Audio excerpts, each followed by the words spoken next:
the downfall of an American hero, the defeat of a president, the sick world of Las Vegas, and the violent anarchy of the Hells Angels. Part of a chronicle of the death of the American dream, created by journalist Hunter Thompson. Tonight's Omnibus makes a valiant attempt to follow Thompson and English artist Ralph Steadman on a wild trip across America.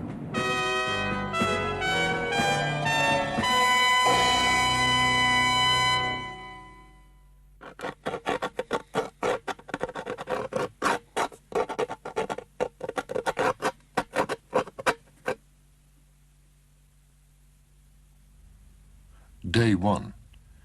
The English artist Ralph Steadman sets off with a BBC film crew for Aspen, Colorado to meet an old friend. None of us knows what's going to happen. Throughout the flight, this is our good old summer Bar Mentler and First Officer Kloffenstein. Hope you have a pleasant flight. Thank you. Well, it must be 4 years now, nearly 5. I don't know what the man has done since then. He may have terrible brain damage, you know. When I meet him, he may not even recognize me. Perhaps, how can I say, is a real word that would express... You see, his weirdness is probably toned down a little to the point where he might think before he does something. We might just be safe on this journey. I don't know. On behalf of Rocky Mountain Airways and your flight crew, we'd like to thank you for flying with us today. Have a pleasant stay in Aspen or wherever your final destination might be. Oh, God, what is he?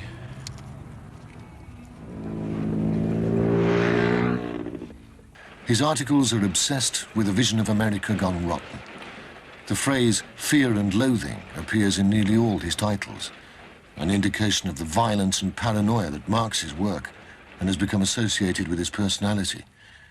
His reputation gives him access to just about every major figure in politics, show business, and sport. Hunter's influence as a political commentator is recognized by all leading politicians, and his support for President Carter's election platform is credited with swaying young American voters in Carter's favor. Yet this man is an ex-Hells Angel, whose work is marked by a celebration of violence, drug-taking, and personal risk. In 1970, he stood for political office as sheriff of his hometown of Aspen, Colorado. He called himself Freak Power Candidate and was only narrowly defeated. I think I, unfortunately, proved what I set out to prove. And I think the original reason was to prove it to myself. That the American dream really is and I think that... Yeah, you're right. Well, I didn't believe it until now, and I'm not sure that this is really the proof of it. It's very hard to, you know, to have a bald-headed lunatic. I'll do that for the cameras, fellas. All right! I've already made up my mind, as a matter of fact. This is my last trip in politics. Or this kind of politics. I assure you I'll be in other kind of politics. I'm not sure which way I'll go, but it'll be one or the other. It won't be down this middle anymore. If Hunter's political career had come to an abrupt end, he was already famous for the wildly inventive style of his writing. It began in 1970 when he was sent as a sports correspondent to cover the Kentucky Derby.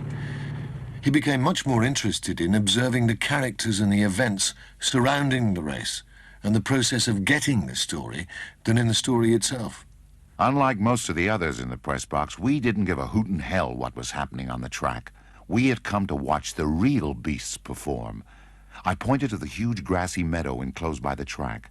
That whole thing, I said, will be jammed with people, 50,000 or so, and most of them staggering drunk. It's a fantastic scene. Thousands of people fainting, crying, copulating, trampling each other, and fighting with broken whiskey bottles. This highly personal form of journalism became known as Gonzo, and his illustrator, Ralph Steadman, had to respond to it. I think what he saw in this Our Connection was somebody that somehow saw the thing in pictures as he saw it in words, you know. And that seemed to me to be part of the whole chemistry of it, that our chemistry there made Gonzo possible. Speak up, Edward, speak. Speak up, talk to me. Are you trying to instigate a problem or something? No, I just if wonder you are, why... I'd ask you Obviously, to I leave. have a problem, right? I mean, why are you here? Okay, why don't you do us all a favor? Instead of antagonizing the situation, why don't you just leave? Okay, shucks. Okay. You on the streets, right? From the book Hell's Angels, The flames lit up the street just about the time the National Guard arrived on the scene, with fixed bayonets and rifle butts swinging. The mob scattered, many of them blinded by tear gas bombs.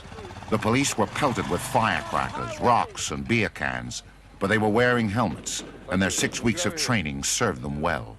What's that? The menace is loose again. The Hell's Angels, the 100-carat headline, running fast and loud on the freeway, jamming crazy through traffic, and 90 miles an hour down the center stripe, missing by inches, like Genghis Khan on an iron horse. With Sodom 500 miles to the south, in the vast mad bowl of Los Angeles, home turf of the Satan's slaves, with their taste for the flesh of young dogs, and tender young blondes with lobotomy eyes. Obviously, one of the things I have to appreciate about America, if I didn't, I'd be stupid or insane, is that for good or ill, I can function here. And I don't think that there are many societies or political systems where I could function the way I am now. And perhaps a lot of people would think it's much better. You know, that's the best argument for destroying the system, that it gets rid of people like me. Editor's note. Due to circumstances beyond our control, the following section was lashed together at the last moment from a 6-pound bundle of documents, notebooks, and recordings. Dr. Thompson's plan, he says, is to create an entirely new form of journalism. In the meantime, we have suspended his monthly retainer and canceled his credit card. During one 4-day period in Washington, he destroyed 2 cars, cracked a wall in the Hilton, purchased 2 French horns at $1,100 each, and ran through a plate glass door in a Turkish restaurant. Most people are surprised that I walk on 2 legs. And the idea that I would have a wife or a child, or I think I said this, even a mother, that seems to surprise. I think people think I'm very much maybe a violent version of that comic strip. I am living a normal life. You know, I own a ranch in Colorado, and I have a wife and a child, and peacocks and Dobermans.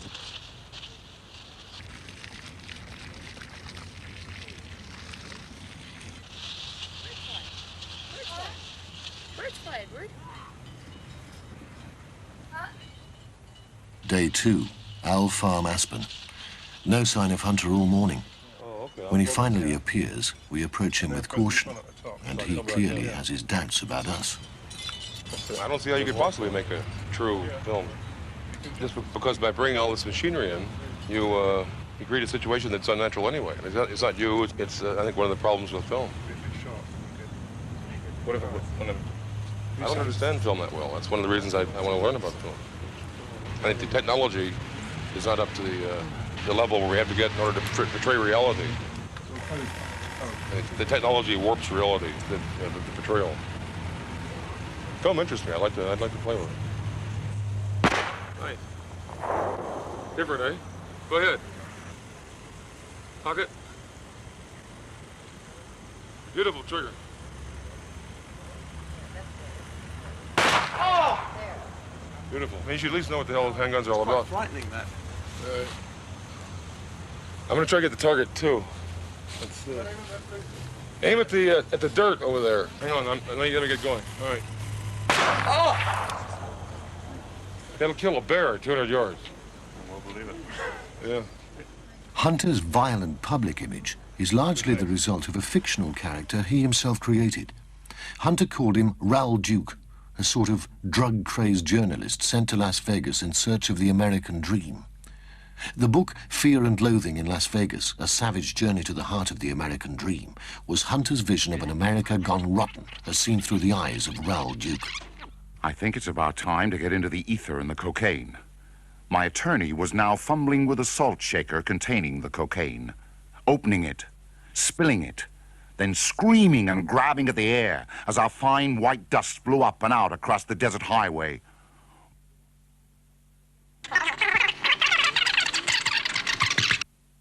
Oh, Jesus, he moaned. Did you see what God just did to us? God didn't do that, I shouted. You did it. You're a narcotics agent. You better be careful, he said. And suddenly he was waving a black point .357 Magnum at me, one of those snub-nosed Colt Pythons with a bevel cylinder. Plenty of vultures out here, he said. They'll pick your bones clean before morning. I've been using Duke for, over 10 years, maybe more. I began to use him originally as, he was always, he was a vehicle for quotations that nobody else would say. That was me really talking. Those were my quotes. The only way to prepare for a trip like this was to dress up like human peacocks, get crazy, screech off across the desert and cover the story. But what was the story? Nobody had bothered to say. So we would have to drum it up on our own. Free enterprise, the American dream. Do it now. Pure Gonzo journalism. I think I've taken that form as far as I can take it. I found that I'm starting to repeat myself anyway. And it's not as much fun anymore. It's hard for me to work on a story now. I've become part of the story. First time I went to a press conference with Jimmy Carter, I had to sign more autographs than Carter signed. And the Secret Service had no idea who I was. They thought I was an astronaut. I used to be able to stand in the back, and observe stories and absorb them. I can't do that. Now, the minute I appear at a story, then I become part of it. Yes, they're making a film of him now, actually. Universal Pictures. They'll at least there's talk of it. They've made a script and they've sold the idea of this crazy person who rips through American politics. And So at the same time, my collected works are coming out in the fall, a huge book. So I'm really in the way as a person, and the myth is taken over. And I find myself, in an appendage. I'm not only no longer necessary, I'm in the way. It'd be much better if I died. Then people could take the myth and make films. But I have no choice. I have to solve this problem.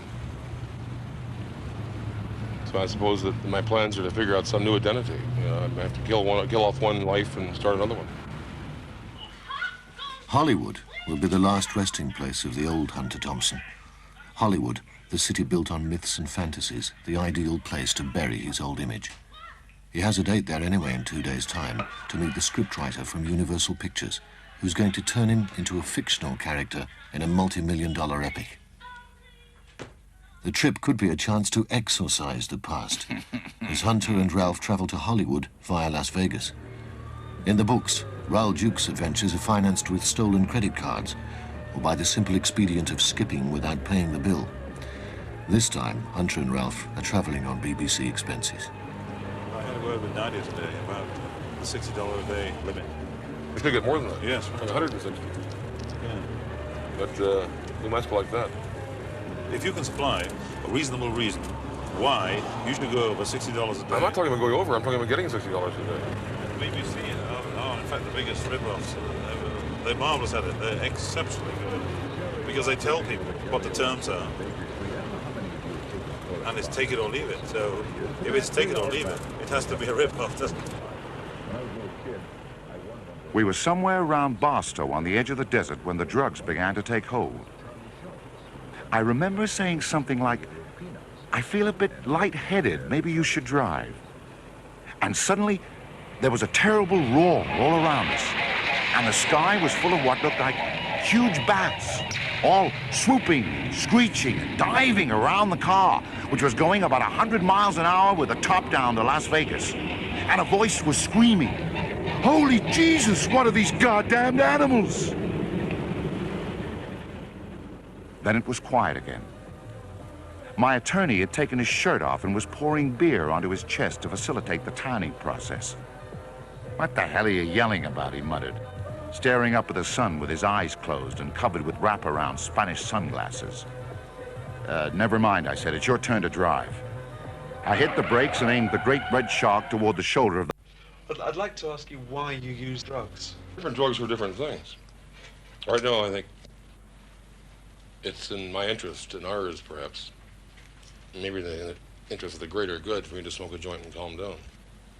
It's been demonstrably proven that temper tantrums are not the best way to do interviews, and probably my life will be easier and yours too if I smoke a joint. Now, if I were to sit here in a fit of anger and you saw me eating acid, if I were you, I'd leave with all the equipment. That cranks it up even worse. The important thing in Hunter's life actually is seeing that great country, that amazing sort of rolling place, go down the drain. The drugs play a part in it. It's only another way of twisting the mental image, if you like. I don't know. Maybe he actually needed something maybe to speed himself up to keep it going. In a way, it's a kind of a dedication, just in order to see what... Oh, no, God. Help us, Jesus. Why does this happen at the end? Oh. I think going to Las Vegas is going to be a rather strange feeling for him, because he's going to feel a little apprehensive about going back to something that perhaps he might want to forget. Well, Las Vegas does represent about the ultimate in what you can do if you've got endless amounts of money, or if you haven't and you can go there and win it. It's the sort of pot of gold at the end of the rainbow.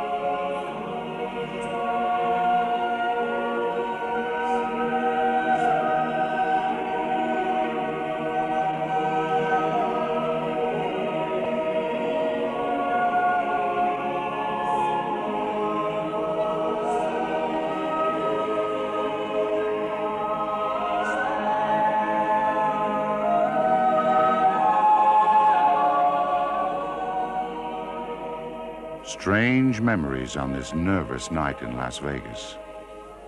5 years later? 6? It seems like a lifetime, or at least a main era.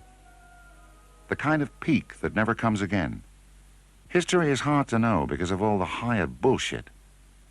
But even without being sure of history, it seems entirely reasonable to think that every now and then, the energy of an entire generation comes to a head in a long, fine flash, for reasons that nobody really understands at the time, and which never explain in retrospect what actually happened. You could strike sparks anywhere. There was a fantastic universal sense that whatever we were doing was right, that we were winning. We had all the momentum. We were riding the crest of a high and beautiful wave. So now, less than 5 years later, you can go up on a steep hill in Las Vegas and look west. And with the right kind of eyes, you can almost see the high water mark. That place where the wave finally broke and rode back. Tonight, I again proudly accept that nomination for President of the United States. But I have news for you. This time there's a difference. This time we're going to win.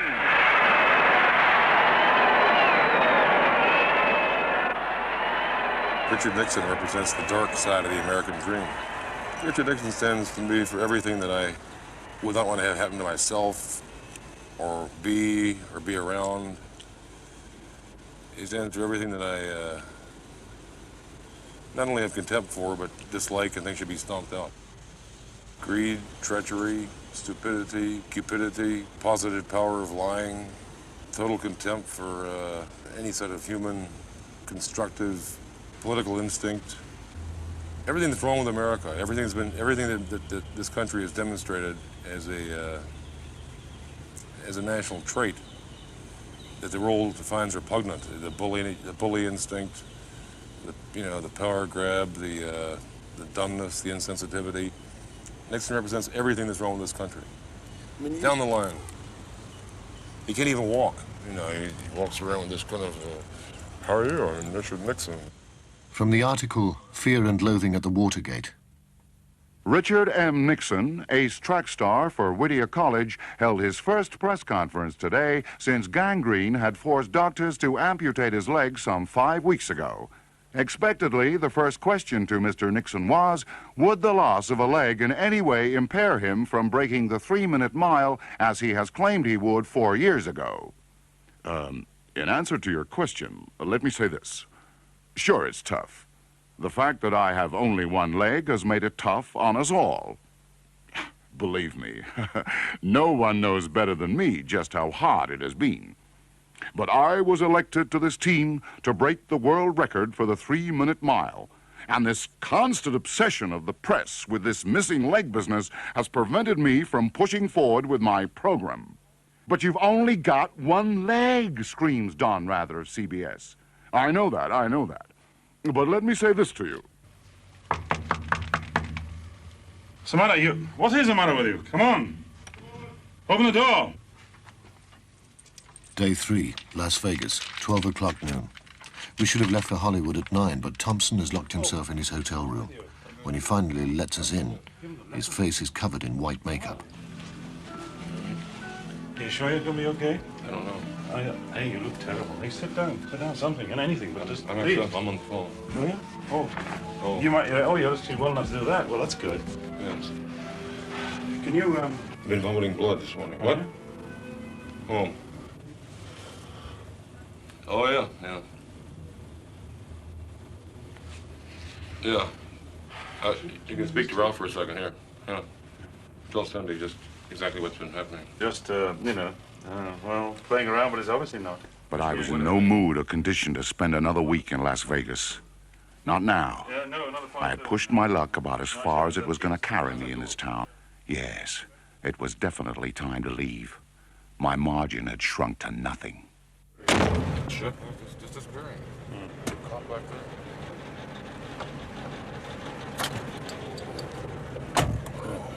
Cops behind us anywhere? No. The guy behind me is looking at me in a very ugly way. I feel that, this idea of possibly going to Hollywood, another dream factory, where you can do anything and die on film, and by so doing, possibly have reincarnation, would fascinate Hunter very much, because it's an outrageous idea to go and arrange your own burial. Listen to that piece of shit. That's Come on, you pigs. I can't get over here. 150 fucking cars. Some asshole with a glass truck. Look at this junk piece of...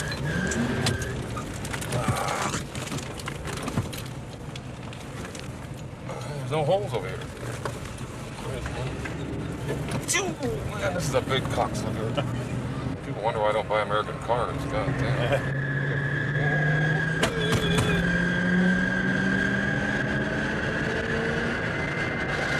Listen to that piece of shit. We're never gonna get all. We won't make it. Keep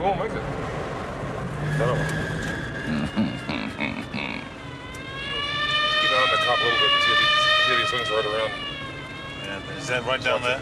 Right back here, the man that's pulled off in front of us and might circle around. I am. It's the old Rommel tank trap tactic. Get ahead, then you come in behind them.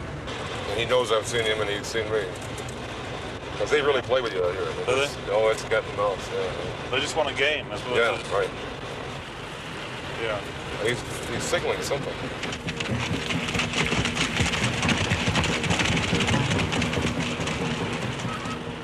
Hey, he's right behind me. I'm going to violate the speed limit now just to test him a little bit. I go 75, 80.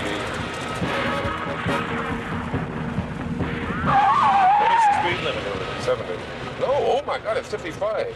Holy shit. Well, no wonder he's following us. We're going 85. I think it's really getting off on us now. Yeah, he is. Maybe you can shake those swine and really run him up.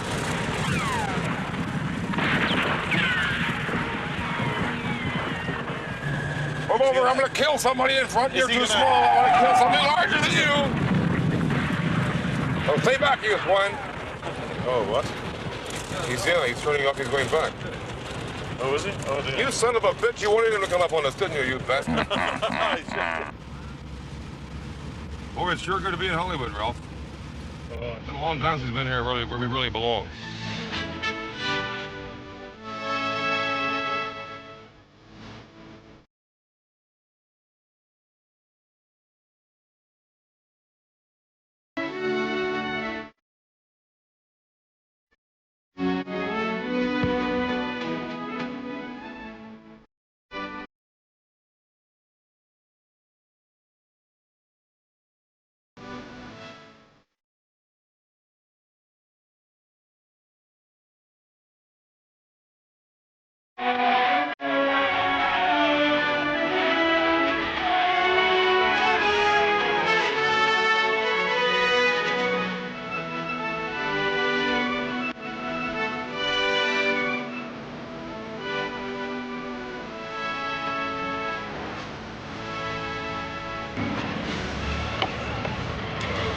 What do you think of this place, Hunter? It's the place to get out of as fast as possible. You realize that your movie is going to open here, I won't be here for it. but your name's going to be on it. Well, if I don't have to see it, it'll be all right. I hope it makes money, but I know what, they were drawing a crowd again. God. Why are you hiding here? Look at this. You've drawn a crowd. That's why I'm hiding. Everywhere you go, you draw a crowd with this. Do you know any of the names of these? I haven't seen a name. I don't want to see any names. It looks to me like a dirty sidewalk. I'd like to get out of here. Popcorn. No, thank you. I hate popcorn.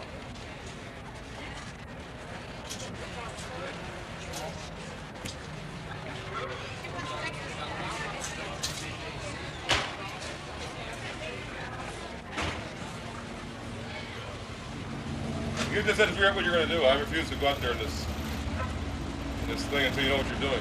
I just want you to... It seems to me that this is sort of the heartland of Hollywood. That's why I've avoided it for 50 years. But this is... It seems to me this is a really appropriate We're place. drawing a crowd. You know, it's like India. If I sit down here, God damn it, I'll be out of here in 13 more seconds if this keeps up. You may as well go to Bangladesh. Look at this. We've drawn a crowd for nothing at all. Aim at somebody else, Philip. Day 4, Hollywood. The Sunset Marquis Hotel. The appointment with a scriptwriter from Universal Pictures. Basically, the story's about two people. One, Hunter Thompson, Raoul Duke, the other, Hunter's alter ego, begins with this character, with the journalist character, getting beat up by the Hells Angels, and it ends, the last 30 minutes of the movie ends on the campaign trail, either like 1980 or 1978 or already won a campaign trail that has, well, it's a fictional campaign trail, but has Ralph ever flipped out around you? Has he ever like expressed his anxiety to a point where it just exploded? Oh yeah, he's tried to kill me. He has a deep hatred for me somewhere down in his soul. But it usually comes out like the drawings, just like that at sudden moments, you know. Otherwise, perfectly passive as though there's nothing wrong. I'm prepared to put up with any kind of insult, so he might. Ralph is essentially greedy. He wants money. See, that can be actively done on film. It'd be interesting. A guy that who just is overwhelmed by this kind of craziness and just acts it out real quick and drawing. I hate his drawing. Yeah. He always seems to be embarrassed by them. I can't understand why. I've been embarrassed from the very start. Get an assignment, though. I'm so reluctant to go into this whole circus. You know, the idea of going anywhere with Hunt is horrible. The idea, and I'm always trying to hide. You know, get away, hide in the toilet. But he always finds me. I'm trying to express that to you, that I am extremely dull, and somehow I got involved in this thing, and somewhere in me there's a little cubicle that lets out these drawings occasionally. That's all. The rest of them is intensely dull. I mean, yeah, you can tell how retiring Ralph is with the kind of work he does. Brings in money. Right. It's interesting to see what happens to a person when he suddenly realizes that being crazy he can't pay. It's got to be so done if people want to leave the cinema, I think. Just doled out the BBC. I think it's more fun to fictionally create it based on the reality. The reality is pretty simple, you know, what you've expressed, the idea that you remain like a passive passenger up to a point until your paranoia overtakes you and you don't get high.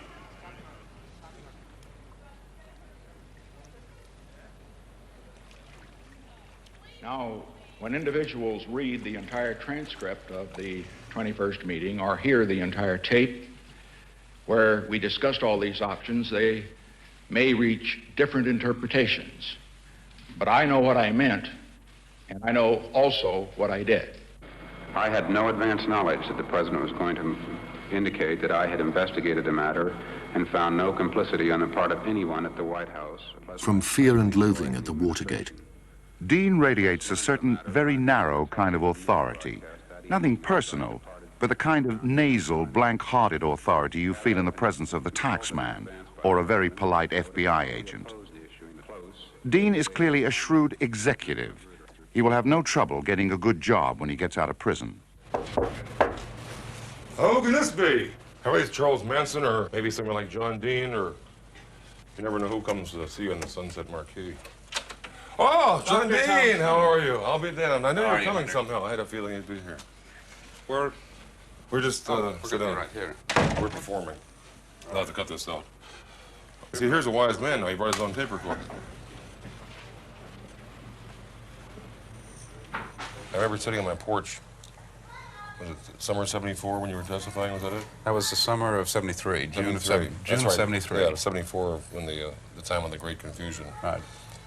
But I remember sitting out there with it. I wanted to sit in the sun, and I brought my TV set out and put it on a big log stump. And I was, like everybody else, waiting for you to come on. It was like that 17th inning, and then you wait. And I honestly didn't believe you could pull it off. I admired it tremendously. I might be confused, but it struck me that you had very little room to walk on that wire. I don't recall much feeling of any room at all. Yeah. That it was just... if there was light at the end of that but tunnel, one thing I couldn't over-testify, and I couldn't under-testify. Yeah. You had to be believed at the same time, totally. Well, I had one thing going for me. I was telling the truth. Well, but no one knew that. I wasn't sure of that. No. I was, I think you had a lot of people on your side. It was like the ultimate underdog thing. Well, I didn't know that at the time. That I didn't know anybody was out there on my side when I was testifying. I thought it was started testifying. Then I saw it. It wasn't until I knew my wife was behind me, and my lawyer by then came to believe me. He had doubts and questions along the way, but by the time I testified, I thought, well, I know that at least two people are in my corner, and I didn't really know anybody else was there at all. Well, I wasn't until you started, but then the weight of the thing came down. It was like one day of reading the totality of that. 8 hours of straight reading to... What would happen to you if you hadn't been believed? I thought there was a likelihood that, say, Nixon, Haldeman, Ehrlichman, Mitchell, in other words, the top men of that presidency would all testify against me, and it would be my word against theirs, and that would mean about 186 counts of perjury against me. And until the tapes came out that verified my testimony, it was very lonely. I was hanging just like that on that wire. After the tapes were found... And you're talking about Nixon's version, or the... Well, that's what happened. He released his version, which came close to my testimony, but nevertheless always had that gap about any problem. That was one of the damnedest documents I ever saw. I still have. That's a classic. That's right. So it was I was hanging out there by my thumbs. What would have happened though if you hadn't been believed? I'm not sure why I believed you right away, but I was. I think after that, like 2 hours of the first day. I suspect things began to tip seriously, and people began to believe you. I'm not sure why I did. I suspect that I might have spent a lot longer time in prison. What would happen with Nixon? He'd have walked away. Let me tell you something that absolutely blew my mind the other day. A reporter said, "How do you think Americans would vote today, knowing what they know about Richard Nixon, if he ran against George McGovern?" And the vote was almost identical to what it once was. Well, who did this poll? It was a national poll. That sounds insane to me. The 37th President of the United States, Honorable Richard M. Nixon. Hunter's nightmare of a revitalized Nixon coming back into public life is confirmed by a network news item. Nixon comes out of retirement in San Clemente to open a sports center named after him in Kentucky.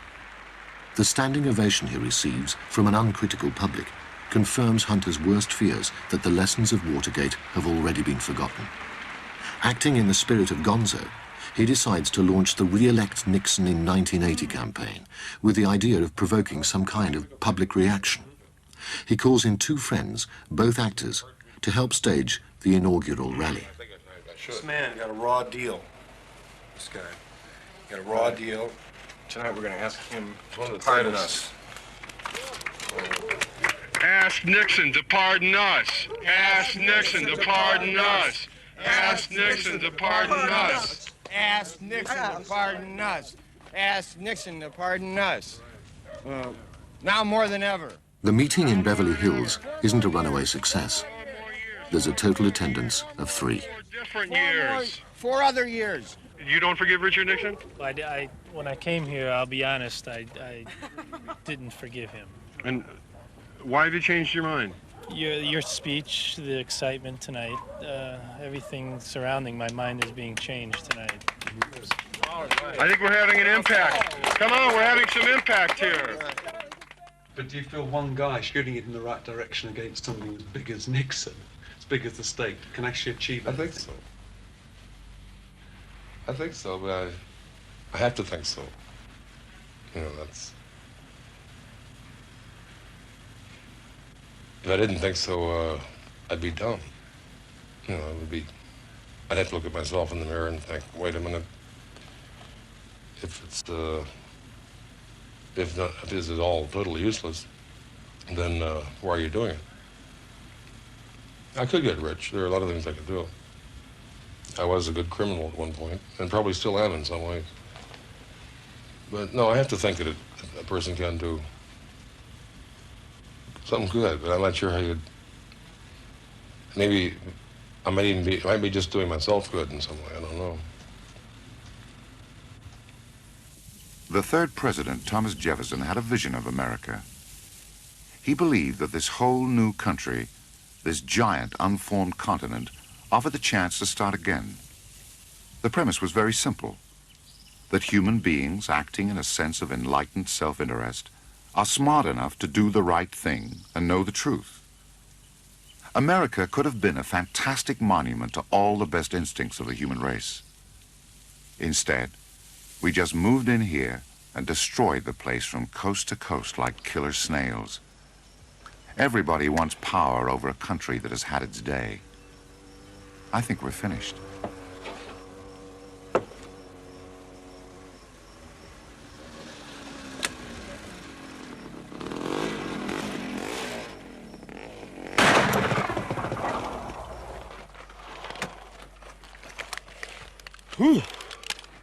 The final day in Hollywood, and our final attempt to uncover the real Hunter Thompson. If you're going to be a famous American writer, you don't really think of being in the comic strips, you know, being, or doing things like that, yes, in front of the camera, and it will be on film, won't it? The way the water is without chlorophyll, and the whiskey kills what would be the chlorophyll substitute. So every time we make a drink here, we put the drink in the ice, and then the whole thing into the grass, giving the ice enough time to absorb the chlorophyll. I have now absorbed enough chlorophyll to get back to the drink. That's why I'm so healthy, folks. I always roll my ice in chlorophyll before I drink whiskey. All right, what were you saying? I was asking you whether there's this pressure to live up to the image that you've created. Well, it certainly is. You've been putting it on me all week. How much pressure do you think how would you define pressure? Being taken to Las Vegas and put in front of cameras. And yeah, I mean, I'm not sure at all if you're what you think you're shooting. Whether this thing, excuse me, every once in a while I forget who I'm talking to. But I have no idea whether you think you're taking or making a film about Duke or Thompson. I haven't thought about it until now. And I'm filling with hate and rage right now just thinking about it. Go ahead. That's you. You passing it over to me again? Well, I mean, I want to drink some chlorophyll. So what? Oh, no, I think that's a serious point. I'm never sure which one people expect me to be. And very often, they conflict. Most often, as a matter of fact, with people I don't know, I'm expected to be Duke more than Thompson. Sure, because, I mean, I come to you only knowing you from your books and from your writing. But speaking very personally... That's a very profoundly personal commentary on your perception. I If I were can... you, I'd flee. After saying anything like that. Jesus. Foreigners. Speaking very personally, it's... I wouldn't risk that again. I actually find that you match pretty accurately up to the character that you've created in your books. I actually... That's twice. In 2 minutes. Okay, well... I mean, I have nothing to do with the hiring policies of the BBC. We're just about to run out of film, I think.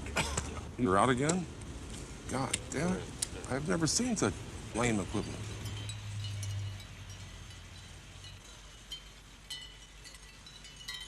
You know, I own a ranch in Colorado, and I have a wife and a child, and peacocks and Dobermans, and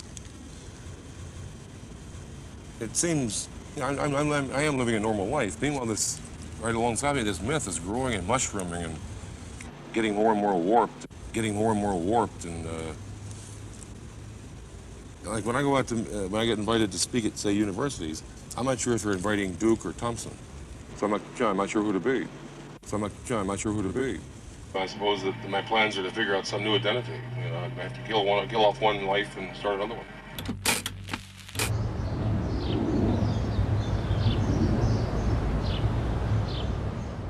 Two basic types, protective and non-protective.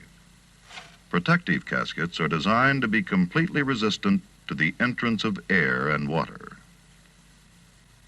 They are constructed from steel, copper, or bronze, metals which provide for a long interment life. Well, it seems we're here today, I don't know, to discuss some kind of idea for a monument. Why? I think we want to get an estimate and that sort of thing. What sort of thing would cost? If I show you this is a basic idea. But actually, Hunter hasn't approved it yet. It's just a thought. Yeah, let me over. He lives in Aspen, in Colorado. That is different. Yeah. Well, that's like a giant eagle's bird bath, in a way. That kind of thing. We also want to look at, as the fact that this rim of mountains is a giant valley 20 miles across. Is this property that you own now? Yeah. You see the top of the red cliffs back there? The edge. Well, the property goes back over the cliffs, so I can do whatever. If I wanted to build McDonald's, I could do it back there. Hunter prefers a little simpler, maybe even like this, but not with wings. But, with the fist on top, but more of a Teutonic. What I'm trying to do is get some estimate as the cost of this thing and whether it's feasible or not. I did this merely to give Hunter something to bounce off and say no or something. You know Albert Speer? No, simplicity. Albert Speer, the kind of the architect. Yeah, Albert Speer, sort of. Yeah, I've heard him, but I said I know him now. Yeah. It's going to be a pile of rocks about 100 feet tall, and then a giant chrome sort of a cylinder, more like but in a conical sort of round and tapering down to the top, at 150 feet tall, hollow inside, with on top of the sort of big arm would be a fist with a double thumb, the symbol. I told you 1,000 times for 10 years, you've got to put 2 thumbs in the fist. You put the other thumb. Come on. I'll put it on there because it's going to be on there in the end.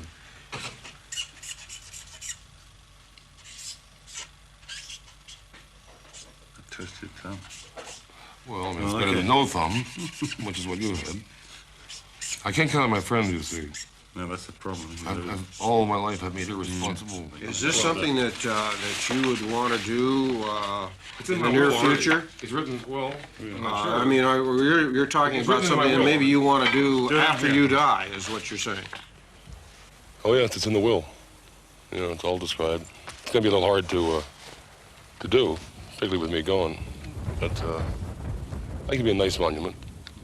After the cremation, we put the ashes in a canister and shoot it out the top of the fist over the valley, and it gets up about, say, 500 feet up, it explodes, and the ashes drift down all over here. And that's it. That's my funeral. That I do know about. We place ashes in different areas. Do you actually spread it over the 7 seas? Yes, we do quite a bit of that. Oh, you do that too? Mm-hmm. Yeah, we fly them out in an airplane. I happen to be a pilot, and we sometimes we have the families meet in a particular place, and we'll fly over and circle, and then fly out to sea. I'm a firm believer in the ashes and dust to dust concept. What you do is basically for those that are still living, in a sense. Have you thought about it in that way? That's what I'm trying to do now. Yeah. That's why I'm trying to take it seriously. Otherwise, people that are related to you, your wife and whoever, is sometimes whatever is done when someone dies. And maybe that should be taken in consideration, and probably it already has when you're thinking about what you want to do. I'm starting to get serious. Doctors, again, give me like 6 months to live at swine, so every 2 years the doctor tells me I'm going to die. For all I know, I might somehow live for 10 more years. Well, that's something none of us know how long we're going to live. No, I provided for no ceremony except for one song. That's Mr. Tambourine Man.